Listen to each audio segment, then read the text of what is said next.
السلام علیکم. آپ دیکھ رہے ہیں آزادی نیوز ڈیجیٹل کے پروگرام حالات حاضرہ میں ہوں نسرین شیخ اور ہمارے ساتھ موجود ہیں سینئر صحافی جاوید اقبال ہاشمی صاحب. سر آپ کو پروگرام میں خوش آمدید کہتے ہیں. آج کے پروگرام میں ہم مختلف موضوعات پہ بات کریں گے، جیسے پولیس میں تبادلے ہوئے ہیں وہ احتجاج کا نتیجہ ہے یا کوئی اور بات ہے. سیکرٹری صاحبان کے تبادلے ہوئے ہیں. مسلم لیگ نون نے وزیر اعظم کو باضابطہ جو ہے وہ جواب دیا ہے.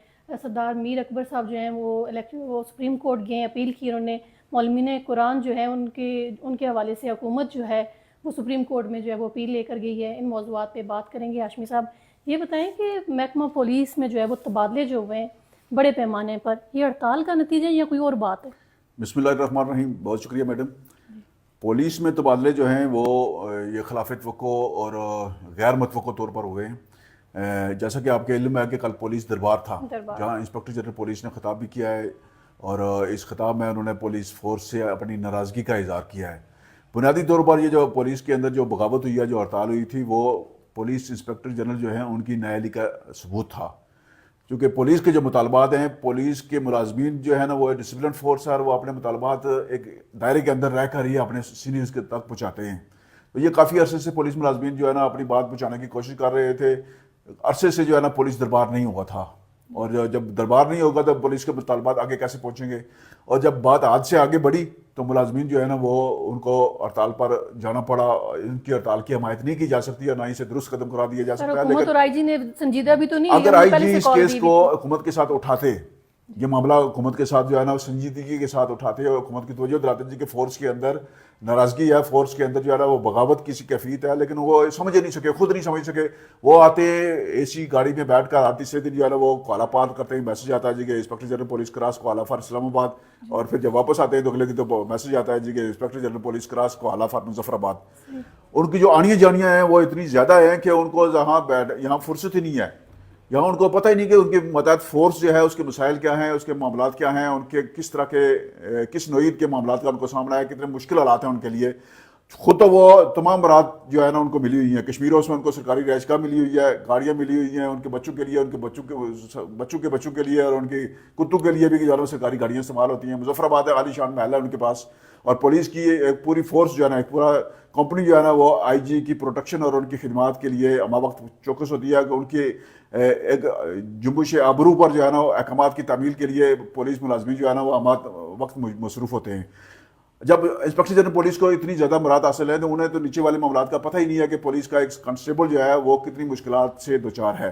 تو یہ بغاوت ہونے کے بعد جب ان کو دربار کی ضرورت محسوس ہوئی ہے تو ان کو ناراضگی کا اظہار کرنے کے بجائے سب سے پہلے اپنی نااہلی تسلیم کرنی چاہیے تھی، اپنی نالائکی اور اپنی عدم دلچسپی. ان کی ذرا سی بھی ان کو دلچسپی ہوتی تو یہ معاملہ پیدا ہی نہیں ہوتا. پھر آزاد کشمیر کے اندر چونکہ گزشتہ 2-3 سال سے بلکہ 4 سال سے جو تجربات ہو رہے ہیں ان کا یہ نتیجہ ہے کہ اب ہر فورس، ہر طبقہ جو ہے نا وہ اپنے مطالبات کے حل کروانے کے لیے جو ہے نا وہ آسان راستہ جو ہے نا ان کے لیے سڑکوں پر آنا، احتجاج اور ہڑتال جو ہے نا. آزاد کشمیر میں کوئی قانون ہے؟ تو آزاد کشمیر میں قانون نام کی اگر چیز ہوتی تو پولیس فورس جو ہے نا وہ بغاوت کیوں کرتی، ہڑتال کیوں کرتی؟ یہ تو ثابت ہو گیا کہ آزاد کشمیر جو ہے نا یہ ایک جنگل نما ایک ریاست ہے جہاں ایک بادشاہ سلامت جو ہے نا وہ بیٹھا ہوا ہے جو من پسند تشریح کرتا ہے ہر کام کی اپنی.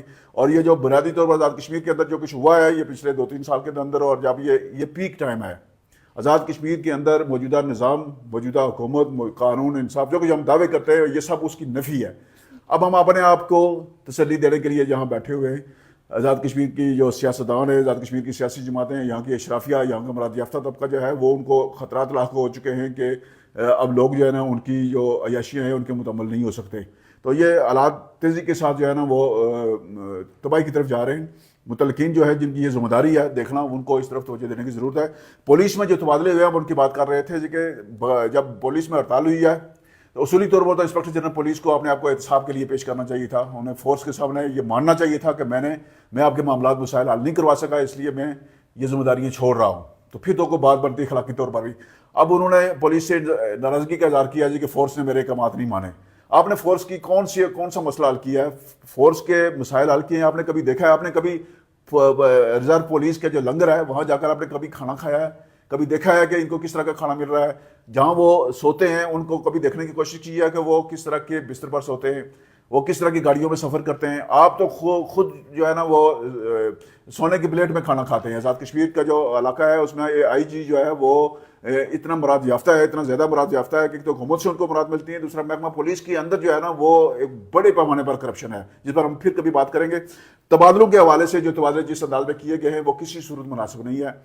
مثلا میرپور کے ایس ایس پی کو تبدیل کیا گیا ہے، اس کا جرم بتائیں، اس کا قصور بتائیں، اس نے 1 سال کے دوران میرپور کے تمام مافیاز کو بالکل قانون کے دائرے میں لایا، اور اس نے ایک نئی مثال قائم کی۔ وہ لوگ میرپور کے اندر جن پر کبھی کسی نے ہاتھ نہیں ڈالا، وہ خاور شوکت نے جو ہے نا ان کو قانون کے دائرے میں لا کر اس نے ایک لائن متعین کر دی، جرائم پیشہ لوگوں کے اور قانون کے درمیان ایک لائن کھینچ دی تھی۔ اور میرپور میں ہمیں پتا ہے کہ بہت سارے مافیاز جو ہیں وہ خاور شوکت سے تنگ تھے، اور انہوں نے اس موقع سے فائدہ اٹھا کر ان کا تبادلہ پونچھ کیا گیا ہے۔ پونچھ جو ہے آزاد کشمیر میں سب سے مشکل ترین علاقہ ہے، اور ایک جو میرپور میں ایس پی تعینات کیے گئے ہیں ان کی دیرینہ خواہش تھی، کافی عرصے سے وہ لابنگ کر رہے تھے، اور چونکہ اسٹیبلشمنٹ کے وہ پسندیدہ ہیں تو انہوں نے اسٹیبلشمنٹ نے ان کو وہاں موقع دیا ہے۔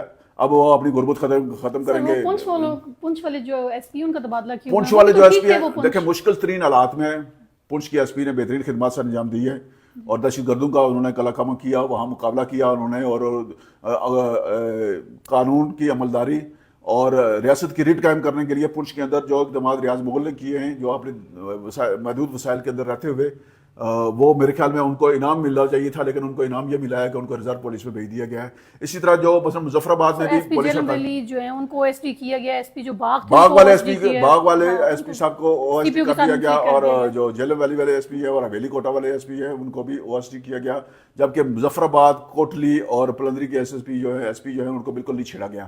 حالانکہ بغاوت کوٹلی میں بھی ہوئی ہے ہڑتال، سب سے مؤثر ہڑتال کوٹلی میں بھی ہوئی اور مظفر آباد میں ہوئی دارالحکومت، جہاں آئی جی اور ڈی آئی جیز اور چیف سیکرٹری اور وزیر اعظم اور سب یہاں بیٹھے ہوئے تھے۔ وزیر داخلہ اصولی طور پر جو کچھ ہوا ہے، وزیر داخلہ کو استعفیٰ دینا چاہیے تھا، لیکن چونکہ یہاں اس طرح کی کوئی روایت نہیں ہے، وزیر داخلہ جو ہیں وہ بالکل جو ہے نا وہ پاک صاف آدمی ہیں، وہ تو نہ اپنی جماعت کو جواب دے ہیں نہ حکومت کو جواب دے ہیں، وہ ایک عجیب الخلقت قسم کی مخلوق ہے آزاد کشمیر کے اندر جو عوام پر مسلط ہے۔ اور یہ وزیر اعظم اور وزیر اعظم کی امانگی ہے، دونوں جو ہے نا وہ ایک ہی طرح کے انسان ہیں، ایک ہی چیز سے، ایک ہی مٹی سے بنے ہوئے ہیں، اور ایک ہی پانی سے ان کی جو مٹی گوندی گئی ہے، اور دونوں کی خصلتیں آتے ہیں اور ہر چیز ان کی ملتی ہے، اس لیے روحیں مل گئی ہیں، اور وہ پھر یہ آزاد کشمیر کے عوام سے بدلہ لے رہے ہیں۔ تبادلے پولیس کے جو ہوئے ہیں ان پر نظر ثانی کی ضرورت ہے، یہ کوئی انصاف نہیں ہوا، اس سے پولیس فورس کے حوصلے بلند نہیں ہوں گے بلکہ مزید پست ہوں گے۔ پولیس کے مسائل حل کرنے کے لیے ضروری ہے کہ انسپکٹر جنرل پولیس اور ان کے جو ڈی آئی جیز ہیں وہ مراد سے دستبردار ہوں۔ ہر آئی جی کے ساتھ ساتھ ہر ڈی آئی جی نے اضافی پولیس کی گاڑیاں رکھی ہوئی ہیں۔ آپ دیکھیں کہ پولیس کے تھانوں میں وزیر اعظم نے اعلان کیا تھا کہ اب بجٹ تھانے کا تھانے میں جائے گا، لیکن تھانے میں بجٹ نہیں جا رہا۔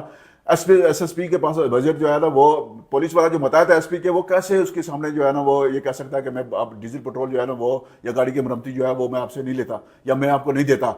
یہ تو مشکل کام ہے، لیکن کول و فعل میں تضاد ختم ہونا چاہیے۔ جو تبادلے ہوئے ہیں پولیس کے، یہ ایک دفعہ ان پر نظر ثانی کی ضرورت ہے۔ اگر انسپکٹر جنرل پولیس اور وزیر اعظم اور وزیر داخلہ یہ سمجھتے ہیں کہ اس سے پولیس کے اندر بہتری آئے گی، تو میں سمجھتا ہوں کہ بہتری کے کوئی امکانات نہیں ہیں۔ آنے والے وقت میں جب 29 ستمبر سے پہلے اگر پولیس فورس کے اندر بہتری نہیں لائی جاتی، ان کے مسائل حل نہیں کیے جاتے اور ان کے معاملات کو دلچسپی کے ساتھ، توجہ کے ساتھ نہیں سنا جاتا، تو پھر 29 ستمبر کا جو دن ہے وہ پولیس کے لیے بھی اور آزاد کشمیر حکومت کے لیے بھی اور آزاد کشمیر کے حکمرانوں کے لیے بھی کوئی اچھا پیغام لے کر نہیں جائے گا۔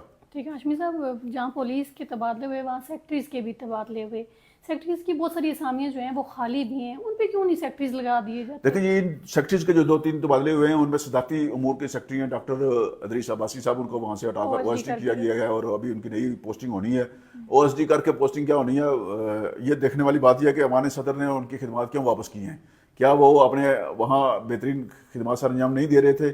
اور ایوان صدر میں چونکہ بیرسٹر سلطان محمود صاحب صدر ریاست جو ہیں وہ جسمانی طور پر اب اس پوزیشن میں نہیں ہے کہ وہ اپنے فرائض بطریقے حسن سے انجام دے سکیں۔ اصولی طور پر تو ان کو خود ہی ذمہ داریوں سے سبکدوش ہونا چاہیے، لیکن وہ سزا دے رہے ہیں آزاد کشمیر کے اس نظام کو، جی کہ وہ قومی پرچم میں تدفین چاہتے ہیں۔ ایوان صدر میں سارا نظام جو ہے نا وہ صدر صاحب کے ساتھ جو صدارتی سیکرٹری ہوتے ہیں اس کے بہت اساس ذمہ داریاں ہیں۔ اب ادریس عباسی صاحب کو وہاں سے ہٹایا گیا، تو اس کا مطلب ہے کہ وہاں جو مشیران ہیں صدر صاحب کے، ان کی دال نہیں گل رہی تھی، تو انہوں نے اپنے معاملات، اپنے ناجائز معاملات اور مفادات کے تفظ کے لیے اور رسول کے لیے وہاں ایک اپنی مرضی کا سیکرٹری تعینات کرنے کی کوشش کی ہے۔ جو نئے تعینات ہوئے سیکرٹری صدارتی امور، ان سے بھی کوئی کسی غیر قانونی اقدام کی توقع نہیں رکھنی چاہیے، لیکن ایک طرح کا یہ ماحول ہوتا ہے جی کہ پچھلا سیکرٹری تبدیل کیا تھا، ہمارے احکامات نہیں مانے تھے، تو احکامات وہاں آج کل صدارتی جو سیکرٹری ہیں ان کے بجائے احکامات مشیران کے چل رہے ہیں۔ مشیران کا اپنا ایجنڈا ہے، اپنے مفادات ہیں, اپنے مخصوص قسم کے ان کے مقاصد ہیں جن کی تکمیل کے لیے وہ صدارتی سیکرٹری کو دباؤ میں رکھنا چاہتے ہیں. اور یہ میرے خیال میں ایوان صدر کے وقار کے خلاف بات ہے جی کہ وہاں بار بار سیکرٹری صدارتی امور تبدیل ہوں. سب سے سینئر اور تجربہ کار سیکرٹری جو ہوتا ہے اس کو صدارتی امور کا سیکرٹری تعینات کیا جاتا ہے تاکہ حکومت اور صدر کے درمیان, ایوان صدر کے درمیان جو ہے نا وہ ہم آہنگی رہے, قانون اور انصاف کے تقاضوں کے مطابق فرائض سر انجام دیتے رہے دونوں ادارے. لیکن یہ جو کچھ ہوا ہے یہ کوئی مناسب نہیں ہے. سیکرٹری لوکل گورنمنٹ کی عہدے پر چودھری امتیاز صاحب کو تعینات کیا گیا جو پوٹینشیل اور متحرک قسم کے سیکرٹری ہے, اور توقع رکھنی چاہیے کہ وہ لوکل گورنمنٹ کے اندر اصلاحات کریں گے. وہاں جو کرپشن کا بازار گرم ہے, لاقانونی تو ہو رہی ہے, جو فنڈز کی خربود ہو رہی ہے, اس کو وہ روکنے کی کوشش کریں گے. اگر تو وہ کامیاب ہوتے ہیں تو ان کے تعیناتی کا مقصد پورا ہو جاتا ہے. اگر وہ کامیاب نہیں ہوتی اور سسٹم کا حصہ بن جاتے ہیں تو پھر میرے خیال میں یہ فضول پریکٹس کرنے کی ضرورت نہیں تھی. سیکرٹری زراعت امور بنات کے طور پر انہوں نے اچھا کام کیا ہے اور توقع رکھنی چاہیے کہ وہ لوکل گورنمنٹ کے اندر بھی بہترین کام کریں گے. حکومت کو چاہیے کہ جو سیکرٹری ورکس ہیں اس عہدے پر بھی کوئی مستقل سیکرٹری تعینات کریں, سیکرٹری سروسز کے عہدے پر بھی مستقل سیکرٹری تعینات کریں. اور میرے خیال سے اگست میں جا رہے ہیں ٹریننگ پہ. سیکرٹری ٹو پرائم منسٹر کا جو عہدہ ہے سب سے حساس عہدہ, تو اس پر وزیر اعظم صاحب جو ہے نا وہ ایک جونیئر اپنے ڈپٹی سیکرٹری کے ذریعے یا سیکشن افسر کے ذریعے کام چلا رہے ہیں. تو میرے خیال میں یہ سسٹم کے لیے اچھی بات نہیں ہے. وزیر اعظم صاحب کا جو سیکرٹری ہے پرنسپل سیکرٹری, اس کی تعیناتی ہونی چاہیے. کام آپ بے شک نہ ان سے لیں لیکن وہ عہدہ خالی نہیں رہنا چاہیے. اس سے کوئی اچھا پیغام نہیں جا رہا.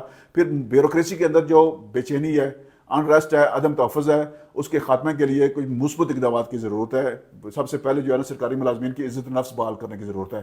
یہ جو وزیر اعظم صاحب اور ان کے جو وزیر داخلہ ہیں جس انداز میں سرکاری ملازمین کے ساتھ پیش آتے ہیں, یہ ابھی تو ان کو محسوس نہیں ہو رہا, لیکن جب یہ ان عہدوں پر نہیں رہیں گے تو پھر لوگ ان کو دیکھ کر جو ہے نا وہ نہ صرف منہ پھیریں گے بلکہ تھو تھو بھی کریں گے. ٹھیک ہے ہاشمی صاحب, یہ بتائیں کہ وزیر اعظم آزاد کشمیر نے نیلم میڈیا سے گفتگو کی اور انہوں نے کہا کہ اصل مسلم لیگ نون وہ ہے جو ممبران اسمبلی جو اسمبلی میں بیٹھے ہوئے ہیں, شاہ غلام قادر صاحب, فاروق حیدر صاحب اور طارق فاروق صاحب نہیں ہے.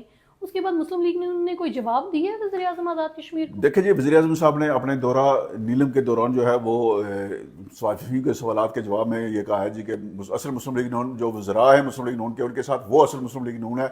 فاروق حیدر صاحب اور طارق فاروق مسلم لیگ نون نہیں ہیں. اور اس میں انہوں نے صدر مسلم لیگ نون کا بھی ہلکا سا تذکرہ کیا ہے کہ ان کا ایک صدر بھی ہے. تو صدر صاحب جو کہ چاروں طرف کھیل رہے ہیں تو اس لیے ان کو جس طرح مرضی شمار کریں. صدر مسلم لیگ نون کی یہ نالائکی اور نائلی ہے کہ اس وقت تک وہ حکومت کا حصہ ہیں اور اپنے 33 آزاد کشمیر کے جو انتخابی حلقے ہیں اس میں مسلم لیگ نون جو ہے وہ 29 حلقوں میں اپوزیشن میں ہے.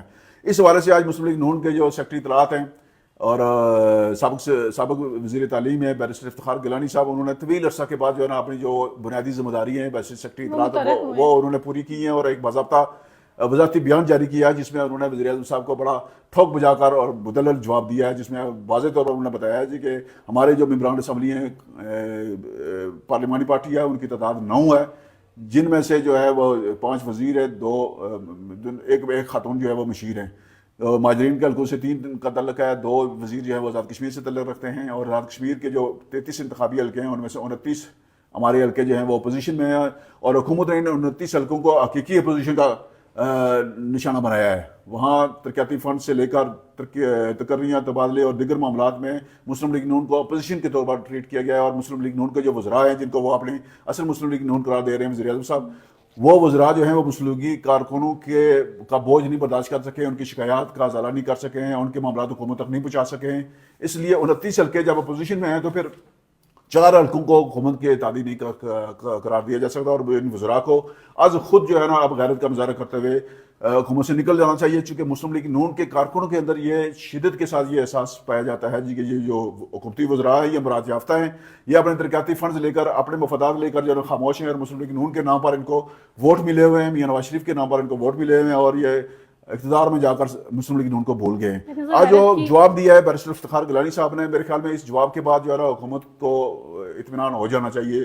مزید وزیر اعظم صاحب جو جس طرح کے خیالات کا اظہار فرما رہے ہیں کہ تانے اور خود کون سی جماعت ہیں سر وہ بتا رہے ہیں, خود جماعت کسی سے نہیں. دیکھیں یہی بات ہے نا, مسلم لیگ نون کے ترجمان کے طور پر افتخار گیلانی صاحب نے یہ نقطہ اٹھایا ہے جی کہ جب جو بندہ جس کی اپنی نہ کوئی جماعت ہے, نہ کوئی نظریہ ہے اور نہ ہی کوئی پس منظر ہے, وہ جب کسی کو یہ الزام دیتا ہے کہ فلاں ہرا ہوا ہے جس کو خود 3 دفعہ ہرایا ہے اس کے سیاسی حریف نے اور اس کے والد صاحب کو بھی ہرایا, اس کو یہ تانا دینا کہ وہ ہرا ہوا شخص جس نے آپ کو 3 دفعہ ہرایا, میرے خیال میں یہ بات کرنے سے پہلے گریبان میں جنگ دینا چاہیے کہ کہیں یہ بات مجھ پر تو نہیں صادق آتی. 3 دفعہ آپ ہارے ہوئے اس شخص سے, آپ کے والد صاحب کو بھی اس نے ہرایا ہوا ہے اور آپ اس کو طرح دے رہے ہیں کہ وہ ہرا ہوا شخص بات نہ کرے. وہ ایک جماعت کا سیکرٹری جنرل ہے جس کا ایک سیاسی لمبا کردار ہے. وہ مسلم لیگ نون کا سینئر نائب صدر رہا ہے. وہ اس وقت سیکرٹری جنرل ہے مسلم لیگ نون کا, اور اس سے پہلے وہ کشمیر کونسل میں مشیر بھی رہا ہے. اور آپ کے والد صاحب کو اس نے انتخابی طور پر بدترین شکست دی تھی. آپ کے اتحادیوں کو بھی شکست دی, آپ کو بھی شکست دی.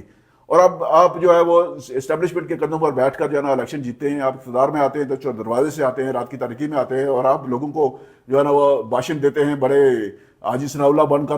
میرے خیال میں اس طرح کی بات مناسب نہیں ہے. اور آپ کی نظر میں جو ہے نا جو بندہ آپ پر تنقید کرتا ہے وہ سپانسرڈ ہے, اور جن لوگوں کو آپ پیسے دے کر اپنی تعریفیں کرواتے ہیں وہ سپانسرڈ نہیں ہے. شرم آنی چاہیے آپ کو اس طرح کی بات کرتے ہوئے. ہاشمی صاحب یہ بتائیں کہ آزاد کشمیر میں بڑھتی ہوئی نظریاتی کشمکش پہ بات کرتے ہیں, تو کیا صورتحال ہے, کیا دیکھ رہے ہیں آپ؟ میڈم بات یہ ہے کہ آزاد کشمیر کے اندر نظریاتی سیاست جو ہے وہ 2021 کے الیکشن سے پہلے جو ہے نا اس کو تقریباً وہ دم توڑ گئی تھی. اس سے پہلے ایک بڑا واقعہ رونما ہوا تھا 5 اگست 2019 کو. 5 اگست 2019 کے واقعہ نے جس میں ہندوستان نے یک طرفہ طور پر مقبوضہ کشمیر کی ڈیموگرافی تبدیل کرتے ہوئے وہاں کا جو ان کے اپنے آئین کے تحت جو انہوں نے خصوصی حیثیت دی تھی دفعہ 370 کے تحت, اور 35 سے جو ریاست کے اسٹیٹ سبجیکٹ کا معاملہ ہے وہ ختم کرتے ہوئے مقبوضہ کشمیر کو انہوں نے ہندوستان کے آئین کا حصہ بنا دیا تھا, اپنی ٹیریٹری بنا دی تھی.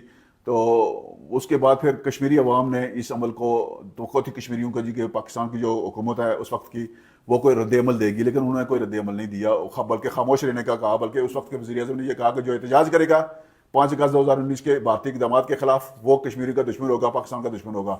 تو اس کا کشمیری عوام کے اندر شدید قسم کا جو ہے نا وہ رد عمل سامنے آیا. بظاہر تھے لوگ خاموش ہو گئے, بیٹھے نے احتجاج نہیں کیا, لیکن وہ جو جذبات تھے لوگوں کے اندر وہ آہستہ آہستہ جو ہے نا وہ پاکستان گریز سوچ اور نفرت کے طور پر جو ہے نا وہ ابھرتے گئے. پھر 2021 کے الیکشن میں آزاد کشمیر قانون ساز اسمبلی میں جس انداز میں ایک غیر مقبول اور غیر عوامی حکومت مسلط کی گئی, اور اس غیر جمہوری اقدام کی وجہ سے اس وقت جو ہے نا آزاد کشمیر کے اندر 3 وزیر اعظم تبدیل ہوئے, اور چوتھے وزیر اعظم کی جو مستقبل ہے وہ صرف اسٹیبلشمنٹ کے اشارے کا منتظر ہے. اور یہ بار بار کی حکومتیں تبدیل ہونے سے اور بار بار کے جو سیاسی عمل میں رکاوٹیں عائد کرنے سے جو ہے نا وہ آزاد کشمیر کے اندر نظریاتی اور سیاسی نظام جو ہے نا متاثر ہوا ہے. سیاست جو ہے نا بالکل ختم ہو گئی ہے. اب اس سیاست کو مزید ختم کرنے کے لیے جو ایک مسلط حکومت ہے جس نے گزشتہ 2 سال سے اقتدار پر آزاد کشمیر کے عوام پر مسلط ہے, اس نے جوائنٹ عوامی ایکشن کمیٹی کے نام سے جو ہے نا ایک جو عوامی حقوق کے لیے تحریک چل رہی ہے اس کی درپردہ سرپرستی شروع کر رکھی ہے, اور سیاسی جماعتوں کو غیر متعلق اور غیر مؤثر کر دیا گیا ہے. غیر متعلق اور غیر مؤثر ہونے کی وجہ سے جو سیاسی قیادت ہے وہ بالکل غیر فعال ہے.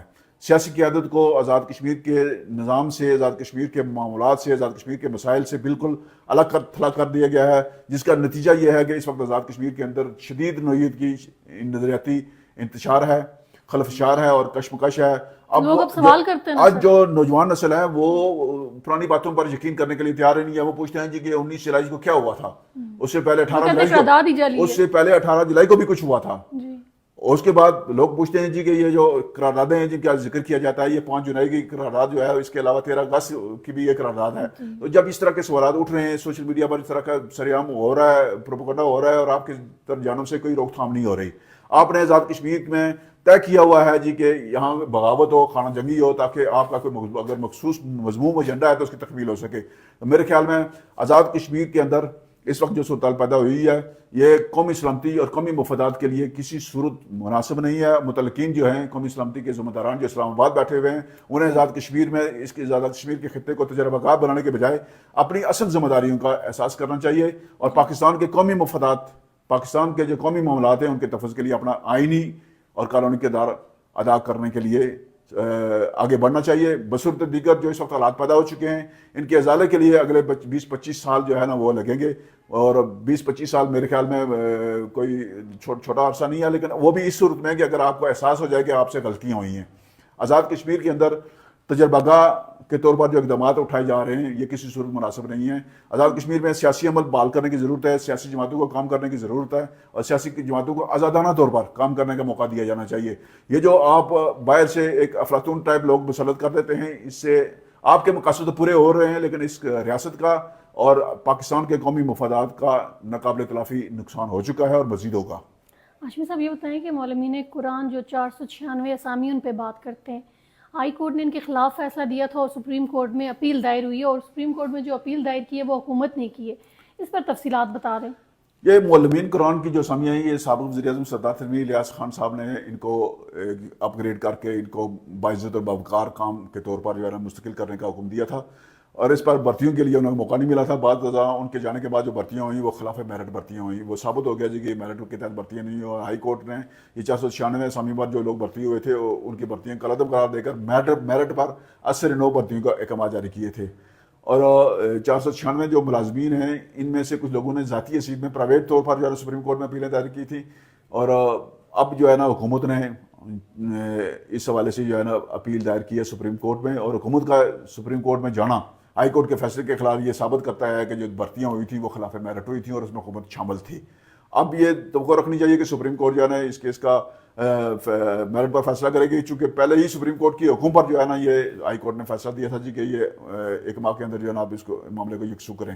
معاملہ پہلے سپریم کورٹ میں گیا ہوا ہے اور سپریم کورٹ کے احکامات کی تعمیل میں ہائی کورٹ نے یہ سارے لوگ فرق کیے تھے. اب حکومت کا سپریم کورٹ میں اپیل کے طور پر جانا جو ہے نا یہ اس کی کوئی منطق کو جوازیت سامنے نہیں آتی. ہاشمی صاحب بہت شکریہ آپ کا، آپ نے وقت دیا. ایک بات رہ گئی ہے وہ میں دوبارہ آپ کو بتا دیتا ہوں کہ جو جو سردار میر اکبر صاحب ہیں ان کے انہوں نے سپریم کورٹ میں اپیل دائر کر دی، انہوں نے اپیل دائر کی ہے، لیکن الیکشن ٹریبونل نے ان کی جو حلقے کا جو حلقہ L17 جو ہے وہ باغ 3 شرکی باغ اس کا الیکشن کالعدم قرار دے کر وہاں دوبارہ الیکشن کا احکامات جاری کر رکھے ہیں. تو معاملہ یہ تھا کہ سپریم کورٹ میں اپیل دائر تو ان کا حق تھا اپیل دائر کرنے کا میر اکبر صاحب کا، لیکن اس سے پہلے یہ تھا کہ الیکشن کمیشن سے ان کو ڈی سیٹ کرنے کا نوٹیفکیشن ہونا تھا، لیکن الیکشن کمیشن کے نہ ہونے کی وجہ سے یہ نوٹیفکیشن ابھی تک جاری نہیں ہو سکا. تو پھر میر اکبر صاحب کے پاس اس کے علاوہ کوئی اور آپشن نہیں ہے کہ وہ سپریم کورٹ میں جا کر اپیل کر کے تو معاملہ یہ جو ہے نا اس پر اسٹے آرڈر حاصل کر سکیں. اور یہ کیس جو ہے نا یہ 1 اگست کو اس کی سماعت ہونی ہے ویڈیو لنک کے ذریعے. سپریم کورٹ فیصلہ کرے گی کہ ان کی جو اپیل ہے یہ قابل سماعت ہے یا نہیں ہے، لیو ٹو اپیل گرانٹ ہونی ہے یا نہیں ہونی، یہ حکم کو فیصلہ ہو جائے گا. چونکہ اس وقت چھٹیاں ہیں سپریم کورٹ میں اور چیف جسٹس سپریم کورٹ بیرون ملک ہیں اور اس وقت ووکیشنل جج ہیں سپریم کورٹ کے اندر، تو وہ اس کی سماعت کر کے جو ہے نا وہ ابتدائی فیصلہ ابتدائی احکامات جو ہے نا سرسری سماعت کے بعد جاری کر سکتے ہیں حکومت امتناعی کی حد تک. اگر ان کو حکومت امتناعی مل جاتا ہے تو پھر ان کی سیٹ جو ہے نا یہ محفوظ رہے گی، بصورت دیگر جو ہے وہ میر اکبر صاحب پر تلوار لٹکتی رہے گی جی کہ کب تک یہ ممبر اسمبلی ہیں یا نہیں ہیں. ٹھیک ہے ہاشمی صاحب بہت شکریہ، آپ نے وقت دیا اور آج کے پروگرام میں ہم نے مختلف موضوعات پہ بات کی ہے. اگلے پروگرام تک دیجیے اجازت، فی امان اللہ.